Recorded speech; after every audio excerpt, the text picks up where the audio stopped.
Hi friends, మెత్తడి curry అంటే మీలో ఎంతమందికి ఇష్టమో నాకు కామెంట్ చేయండి. నాకైతే సూపర్ ఇష్టం అండి, చాలా బాగుంటుంది.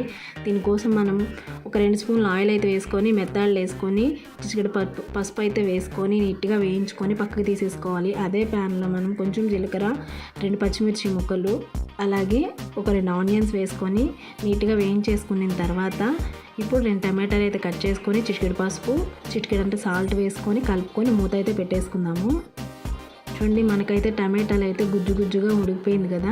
ఇప్పుడు 1 స్పూన్ వచ్చేసి కారం, 1 స్పూన్ ధనియాల పొడి వేసుకొని నీట్గా కలిపేసుకొని ముందుగా వేయించి పెట్టుకున్న మెత్తళ్ళు అయితే వేసేసుకోవాలి. అవి కూడా చక్కగా కలిపేసుకున్న తర్వాత కొంచెం చింతపండు గుజ్జు అయితే వేసుకొని కొంచెంత వాటర్ వేసుకొని అయితే చక్కగా ఇలా మూత అయితే పెట్టేసుకుందాము. ఒక 5 నిమిషాలు ఉంచేస్తే మెత్తల కర్రీ అయితే చూడండి రెడీ అయిపోయింది. చాలా టేస్టీగా చాలా బాగుంటుంది. వీడియో మీకు నచ్చితే ఒక లైక్ చేయండి.